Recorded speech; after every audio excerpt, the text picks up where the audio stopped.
మీ అందరికీ నా హృదయపూర్వకమైన వందనాలండి. అందరికీ వందనాలు, దేవునికి స్తోత్రాలు. అంత మీకు తోడై ఉండి నా దేవుడు అన్ని విషయాలు మిమ్మల్ని అందరినీ ఆశీర్వదించును గాక. నిర్గమకాండం 7వ అధ్యాయం 4వ వాక్యం.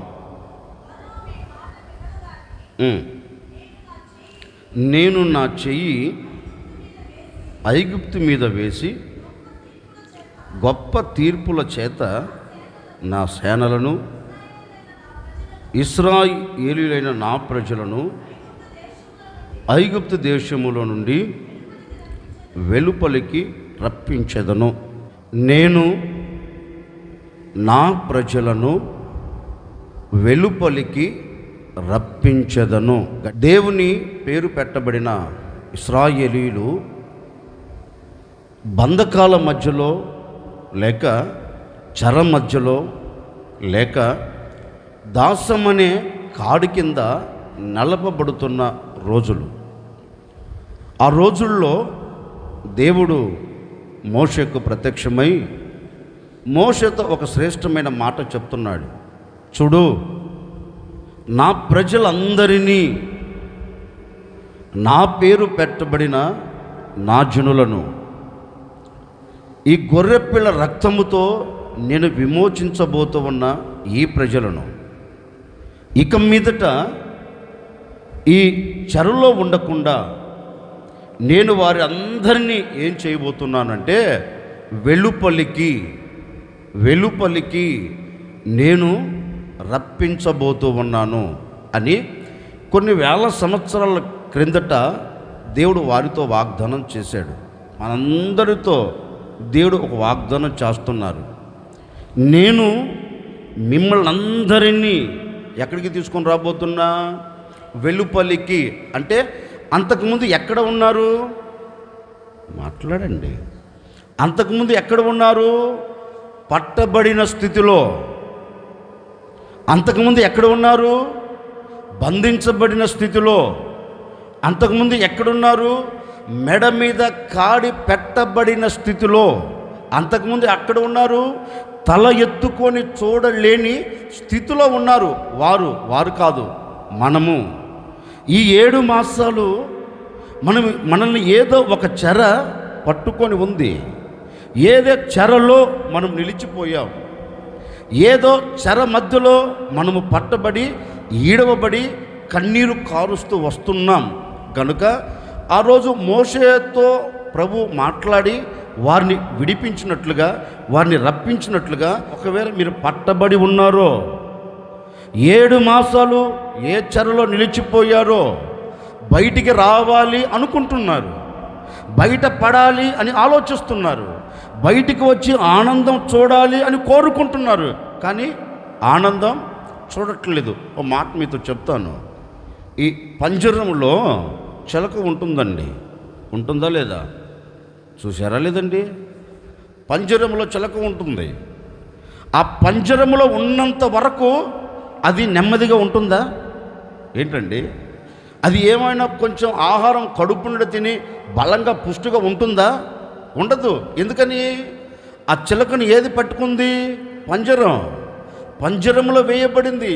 ఒకవేళ చిలక దగ్గరికి మనం వెళ్ళి అడిగామనుకో, చిలక ఎందుకే చిక్కిపోయావు? చిలక ఎందుకు సన్నగిల్లిపోతున్నావు? ఎందుకు నీరుసిల్లిపోతున్నావు అని అడిగామనుకో, ఆ చిలక చక్కని సమాధానం చెబుతుందండి. ఏం లేదండి, స్వేచ్ఛగా ఎగరవలసిన నేను, దేవుడు నిర్మించిన ఈ అందాలతో తొలతూగుతున్న ఈ వాతావరణంలో ఎగరవలసిన నేను, ఈ వాతావరణమును ఆస్వాదించవలసిన నేను ఆస్వాదించకుండా నేను పట్టబడి నా రెక్కలు పీకివేయబడిన స్థితిలో ఉన్నాయి. తప్పించుకొని వెళదామంటే కుదరని పరిస్థితి. అక్కడ నుంచి బయట పడుదామంటే పడలేని స్థితి. ఎందుకని? పంజరం నేను పట్టుకుంది, నన్ను ఈ పంజరంలో నిలిచిపోయాను నేను అని ఆ చిలక చక్కగా చెబుతుందండి. ఇప్పుడు నేను ఈ మాట మీకు ఎందుకు చెప్పానంటే, చిలక చెక్కబడినట్లుగా ఈ 7 మాసాలు ఎక్కడ నువ్వు పట్టబడ్డావో, ఎక్కడ నువ్వు చెక్కబడ్డావో, చెక్కబడిన నీ జీవితానికి నెమ్మది లేక, ఆనందం లేక, సంతోషం లేక, ఒకవేళ ఈ క్షణం వరకు నీవు బయటికి రాలేక గొప్పగా కోల్చబడి చిలక వేదన పడినట్లుగా, చిలక బాధపడుతున్నట్లుగా, ఒకవేళ గొప్పగా కోల్చబడి నీకు నీవే మూలుగుతున్నావేమో, నీకు నీవే కన్నీరు కారుస్తున్నావేమో, నీకు నీవే నీ హృదయములో వేదన నిలిచిపోయి ఒకవేళ గొప్పగా కోల్చబడి నిస్సహాయ స్థితులకు జారిపోతూ వస్తున్నావేమో, నాకు తెలియదండి. బహుశా మీ పరిస్థితిని చూచాడేమో, మీ స్థితిగతులను చూచాడేమో. చూచిన నా దేవుడు మీతో చెప్పకనే చెబుతూ ఉన్నారు, ఎక్కడ పట్టబడినా 7 మాసాలు, ఎక్కడ నీవు చెక్కబడినా నా దేవుడు మిమ్మల్ని వెలుపలికి తీసుకుని రాబోతూ ఉన్నారు. మీరు ఇక మీదట లోపల ఉండకుండానట్లుగాను, ఎక్కడ బంధించబడకుండానట్లుగాను, ఎక్కడ చెక్కబడకుండానట్లుగాను నా ప్రభు మీకు విడుదల కలగ చేయబోతూ ఉన్నాడు, రప్పించబోతూ ఉన్నారు. నా దేవుడు మీకు విడుదల కలగ చేయబోతూ ఉన్నాడు, విడుదల కలగ చేయబోతూ ఉన్నాడు. చెరను తెంపబోతూ ఉన్నాడు, చెరను తెంపబోతూ ఉన్నాడు. నీ చెర తెంపబడునుగాక, తెంపబడునుగాక. ఏ చెర నిన్ను పట్టుకొని నెమ్మది లేకుండా చేస్తూ ఉందో నా ప్రభు నీతో మాట ఇస్తున్నాడు, నేనే నా ప్రజలను వెలుపలికి తీసుకొని రాబోతూ ఉన్నాను, వెలుపలికి తీసుకొని రాబోతూ ఉన్నాను, వెలుపలికి నడిపించబోతూ ఉన్నాను. ఇక మీదట ఏ శత్రువుల చేతిలో నిలబడకుండా నా ప్రజలను నేను వెలుపలికి తీసుకొని వచ్చి నా ప్రజలు ఆనందకరంగా బ్రతికేటట్లుగా నేను వారికి ఒక విడుదలను కలుగ చేయబోతూ ఉన్నాను అని వారితో దేవుడు సాక్షాత్తుగా వాగ్దానం చేస్తున్నాడండి. నిండు మనసుతో ఒక సేవకుడిగా ఆశీర్వదిస్తున్నానండి. ఎక్కడ మీరు నిలిచి ఉన్నారో అక్కడ నుండి నా దేవుడు మిమ్మల్ని అందరినీ బయటికి తీసుకొని వచ్చునుగాక, వెలుపలికి మిమ్మల్ని అందరినీ రప్పించునుగాక. ఇక నేను రాలేను బాబు అనుకున్నావేమో, ఇక నా వల్ల కాదు బాబు అనుకున్నావేమో, ఏం జరుగుతుందో తెలియదు. ప్రభు మాట మీతో ఇస్తున్నాడు. అక్కడ నుండి, ఎక్కడ నుండి చెప్పండి, ఎక్కడ నుండి, ఎక్కడైతే పట్టుబడ్డారో వారి గురించి రాయబడింది ఐగుప్తు దేశములో నుండి.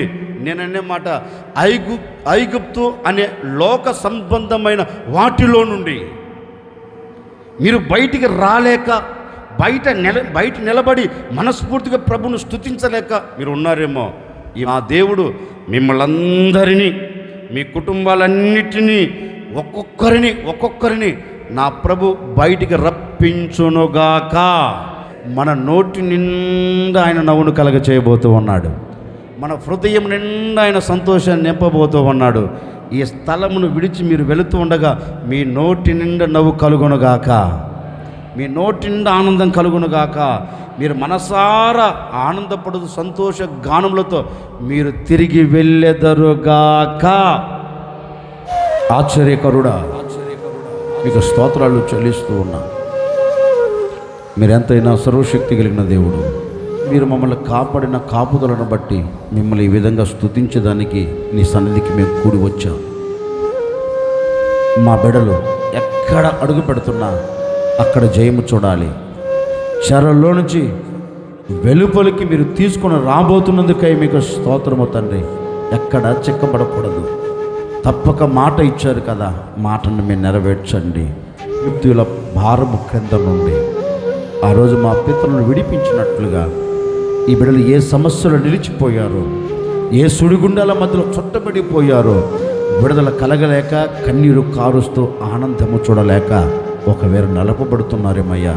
ఇదిగో మీ సేవకుడిగా మరొక్కసారి ఈ బిడ్డలను ఆశీర్వదిస్తున్నాను. ఈ మాసములో ఈ ప్రజలు, ఈ మాసములో నిర్ణయం తీసుకున్న ఈ బిడ్డలు ఏ ఒక్కరు కన్నీరు చూడకూడదయ్యా. ప్రతి కన్నీరు నాట్యముగా మారాలి, ప్రతి కన్నీరు తుడిచివేయబడాలి, ప్రతి కుటుంబానికి ఆనందం కలగాలి తండ్రి. ఏ కుటుంబంలో దుఃఖ దినాలు ఉండకూడదు. ప్రతి దుఃఖము ఎగిరిపోవాలి యేసు నామములో, ప్రతి దుఃఖము యేసు నామములో ఎగిరిపోవునుగాక. దుఃఖము తొలగిపోయి ప్రతి కుటుంబానికి ఆనందము కలుగునట్లుగా వారి భారముల క్రింద నుండి మీరు వెలుపలికి తీసుకుని వచ్చి సంతోషాన్ని కలిగి చేయండి నాయన. నిశ్చయముగా మాట ఇచ్చారు, వాగ్దానం చేశారు.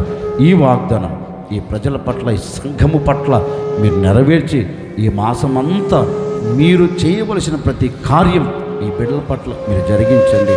బిడ్డలు కోరుకున్న ప్రతి ఈవి ఈ మాసంలో మీరు దయచేసి మీ సన్నిధిలో సాక్షిగా నిలుపుకోమని యేసు నామములు అడిగి వేడుకొనుచున్నాము తండ్రి, ఆమేన్. మన ప్రభువు అయిన యేసుక్రీస్తు కృప, తండ్రి అయిన దేవుని ప్రేమ, పరిశుద్ధాత్మ సహవాసం, సన్నిధి, సముఖం కూడి వచ్చిన వారికి, ఈ వాగ్దాన సందేశ కుడికిలో పాలు పొంది నిర్ణయం తీసుకున్న ప్రతి ఒక్కరికి నా దేవుడు చెరలో నుండి బయటికి తీసుకొని వచ్చి అత్యధికమైన ఆశీర్వాదాలు అనుగ్రహించి ఏ కుటుంబంలో కన్నీరు లేకుండా నిత్యము నా దేవుడు ఆనందముతో నింపునుగాక. ఆమేన్.